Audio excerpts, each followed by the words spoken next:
Imagine you're 64. Your knees hurt every time you stand up. You've been counting down to retirement for the last 5 years, like it's the finish line of a race you've been running since you were 22. You've got the date circled on the calendar. You've done the math. You've planned the budget. Then your government tells you, 2 more years, no vote, no debate, no discussion, just done. And outside your window, the city sounds different. Sirens, shouting, the smell of smoke drifting through the streets, trash piling up on every corner. A country acting like someone stole something, because that's exactly what happened in France. March 2023, President Emmanuel Macron forced the retirement age from 62 to 64, didn't ask Parliament, didn't take a vote, invoked a constitutional loophole, and just did it. Over 1.27 million people hit the streets, garbage piled up for weeks, riot police firing tear gas, the Eiffel Tower closed, city halls burning, 5 prime ministers in 2 years, the government collapsing over and over, like a house of cards. Meanwhile, in America, politicians are quietly discussing raising the retirement age to 69, maybe 70. Social Security goes insolvent in 7 to 8 years. The trust fund runs dry, automatic benefit cuts trigger, and the American response is crickets. Let's rewind to understand why France lost its mind over 2 years. In 1945, right after World War II, France built a pension system on a simple promise: work your whole life, and the state protects your old age. Retirement wasn't a personal goal you scrimped and saved for. It was a national guarantee, a social contract, a right you paid in through your working years. The government paid out when you couldn't work anymore. That was the deal. The United States took a different path. 1935, Franklin Delano Roosevelt signs the Social Security Act in the middle of the Great Depression, millions of elderly Americans living in poverty. The system was supposed to change that, but the American version was always different. Social Security was a baseline, a safety net, a foundation. The rest? That was on you. Save privately, open a 401k, figure it out, personal responsibility. France's deal: the collective protects you. America's deal: you protect yourself, and Social Security fills the gaps. Both systems were built on math that made sense at the time. Picture 1945. You retire at 60 or 65, and statistically you don't live that long afterward. The average person collects benefits for maybe 10 to 13 years, then they die. The system can handle that. More workers paying in than retirees taking out. The math works. But here's what nobody told you. Demographics and life expectancy quietly rewrote the contract, while the promise stayed exactly the same.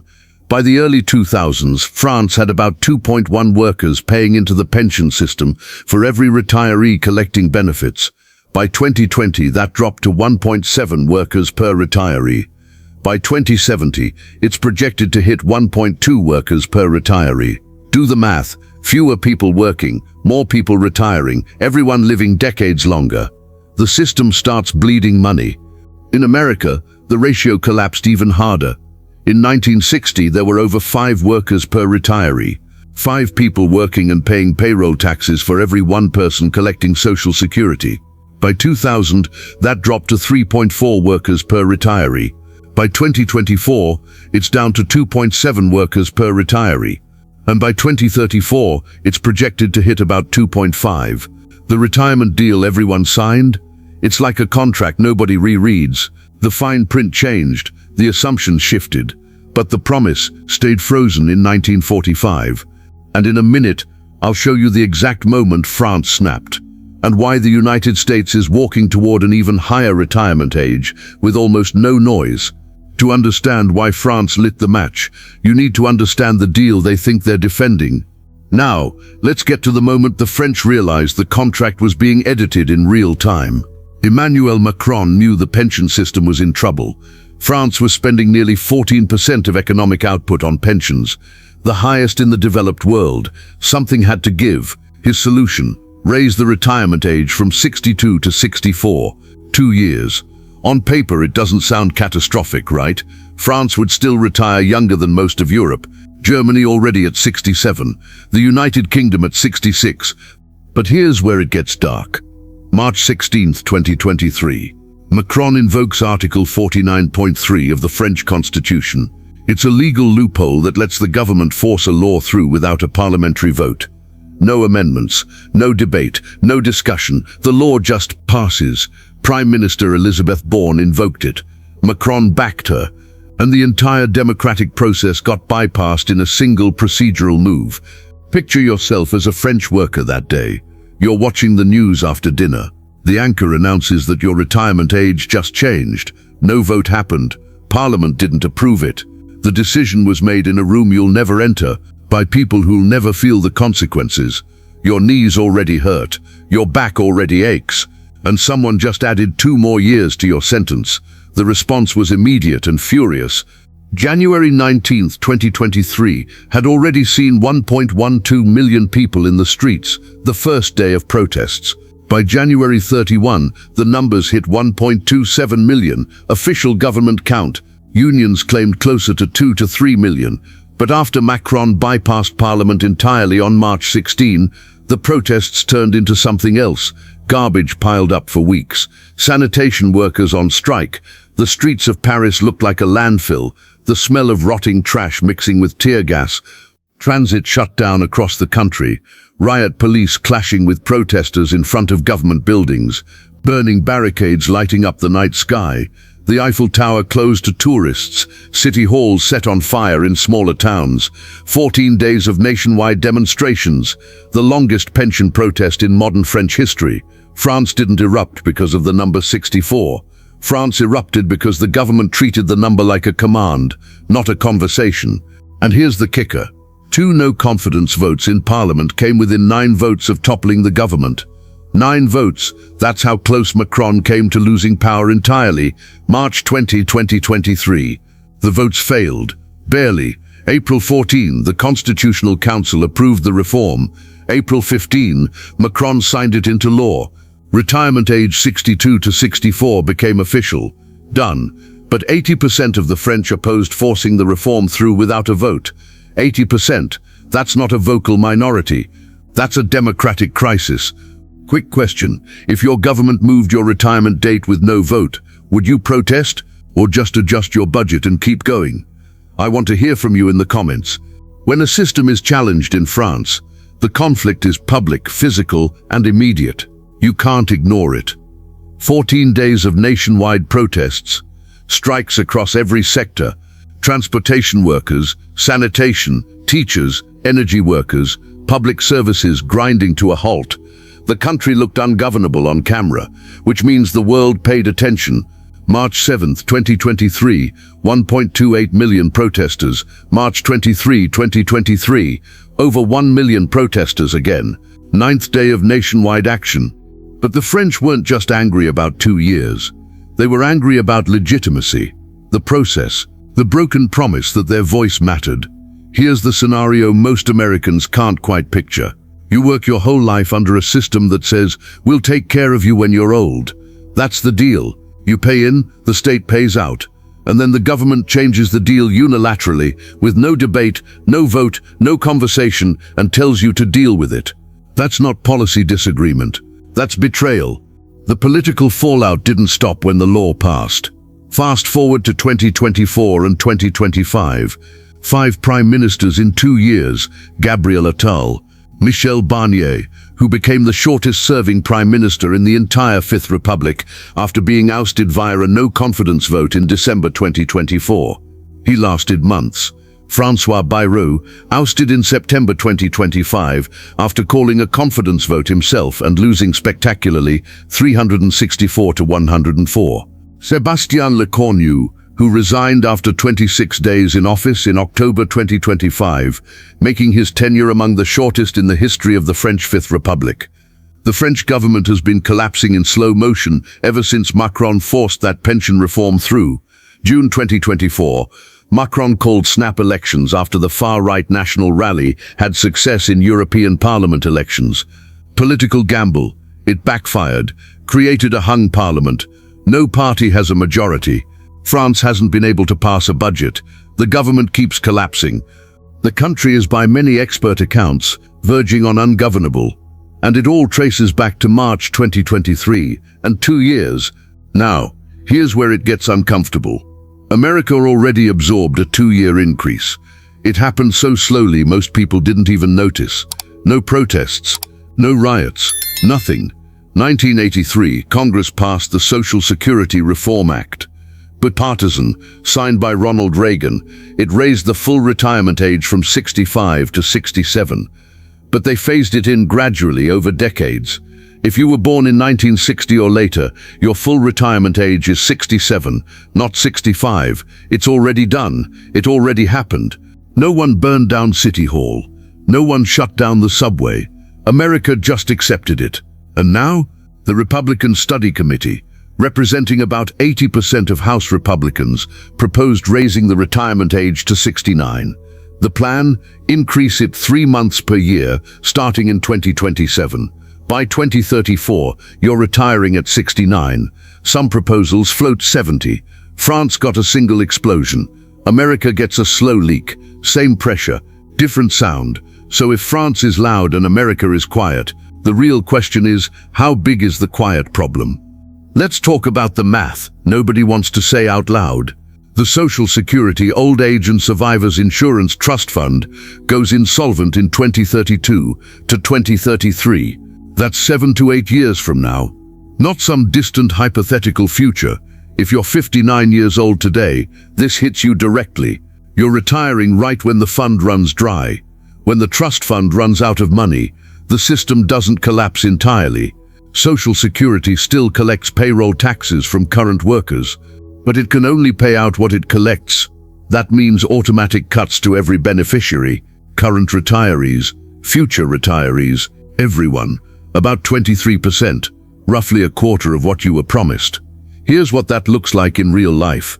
You're 67. You've been planning for years. Your Social Security statement says you'll get $2,000 a month. You retire in 2033. The trust fund is empty. Your check shows up. It's $1,540 instead, every month, for the rest of your life. No appeal, no negotiation, just math. For a typical couple retiring after insolvency, that's an $18,400 annual cut, not a one-time hit, every year, for the rest of your life. The Social Security Administration's 2025 Trustees Report laid it out clearly. Annual deficits of $250 billion in 2025, growing to over $360 billion by 2034. The 75-year funding gap is $26.1 trillion, trillion with a T. Why is this happening? Same reason as France. The worker-to-retiree ratio collapsed. In 2000, there were 3.4 workers paying payroll taxes for every retiree collecting Social Security. By 2024, that dropped to 2.7. By 2034, it's projected to hit about 2.5, and it keeps falling. Fewer workers, more retirees, everyone living longer. The math doesn't work. And here's the part that should genuinely terrify you. Life expectancy at age 65 has increased by 50% since these systems were designed. In 1940, if you made it to 65, you lived another 13.7 years on average. You retired. You collected benefits for a little over a decade. Then you died. Today, if you make it to 65, you're expected to live another 19.5 years. By 2050, it's projected to be 22 years. But the retirement age only went up 2 years, from 65 to 67. Think about that. Life expectancy increased 6+ years. The retirement age increased 2 years. The system was designed for people to retire and die relatively quickly. Now people retire and live for 2 decades. Picture this. You're planning to retire at 67. You're potentially looking at 20 years in retirement. 20 years of living expenses, 20 years of healthcare costs, 20 years of inflation eating away at your savings. Do you have 20 years of money saved up? Because here's what most Americans actually have. The median 401k balance for people aged 55 to 64 is $185,000. For people 65 to 74, it's $200,000. Surveys show Americans think they need $1.26 million to retire comfortably. The gap between what people have and what they think they need is over $1 million per person, and 54% of American households have no retirement savings at all, zero. Nothing in a 401k, nothing in an individual retirement account. They're entirely dependent on Social Security, which goes insolvent in 7 to 8 years. Would you rather take a benefit cut or pay higher payroll taxes? No perfect answers, just different kinds of pain. Tell me which one you think Congress will actually choose, because every fix hurts someone. Raise the retirement age, that's a benefit cut. You work longer, you collect less over your lifetime. Raise payroll taxes, that's a tax increase on every working American. Means test benefits? You're breaking the promise to everyone who paid in their whole life expecting a benefit. So Congress does nothing.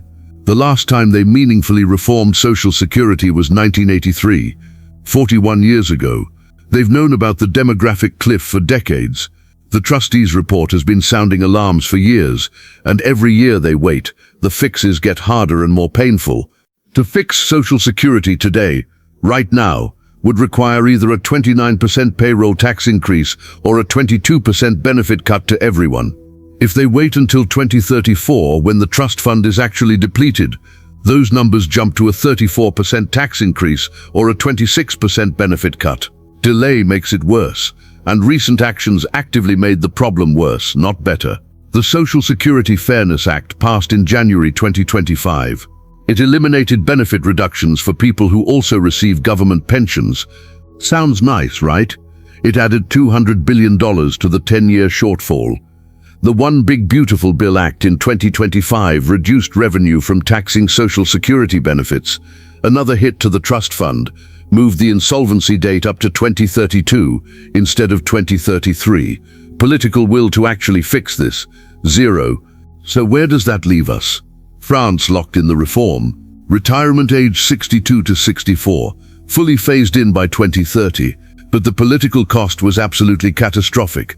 Hung parliament since the July 2024 snap elections. 5 prime ministers in 2 years. The far-right national rally, positioned to potentially take power in the 2027 presidential election. France's national debt rising toward 3 trillion euros. Budget deficit at 5.8% of economic output, nearly double the European Union limit of 3%. By many expert accounts, the country is truly verging on ungovernable, all over 2 years increase. But at least they fought. At least the anger was visible. At least the government faced consequences. America, the clock is close enough that today's near retirees will feel this inside their planning window. Here's a completely normal scenario. You're 59 years old right now. You're sitting at your kitchen table on a Saturday morning with a calculator and a pile of bank statements. You're doing the retirement math. Social Security says you'll get about $2,100 a month starting at 67. Your 401k has $190,000. You've got 8 years to save more. The plan is tight, but it works, just barely. Then 2032 hits. The trust fund depletes. Your $2,100 becomes $1,617. Your budget doesn't work anymore. You can't retire. You keep working. Your knees hurt. Your back hurts. But you need the paycheck. You paid payroll taxes your entire working life. 6.2% of every paycheck. Your employer matched it. You did everything you were supposed to do, and the system can only pay you 77 cents on the dollar for what you were promised. And the proposals to fix it: raise the retirement age to 69 or 70. Work until your body gives out. Work until you physically can't anymore. Here's the thing nobody likes to say out loud. Retirement age debates aren't abstract policy discussions. They're not numbers on a spreadsheet. They're years of your body, your knees, your back, your ability to stand for an 8-hour shift. If you work in an office, sitting at a desk, maybe you can hang on until 69 or 70. It won't be comfortable, but it's possible. But if you're in construction, if you're a delivery driver, if you're a nurse on your feet for 12-hour shifts, if you do any job that's physically demanding, working until 70 isn't just hard. It's impossible for a lot of people. Your body breaks down, you can't do it anymore. So what are your options? Retire poor or keep working hurt? And right now, 19.5% of Americans 65 and older are still in the labor force. That's about 11.6 million people. Some by choice. They love their jobs, they stay busy, but a lot of them, not by choice. They can't afford to stop. They don't have enough saved. Social security isn't enough, so they keep working because the alternative is poverty. The default outcome, if nothing changes, isn't a dramatic collapse. It's not a single catastrophic moment. It's a silent haircut.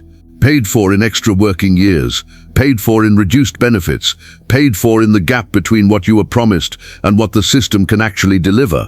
France burned over 2 years, millions in the streets.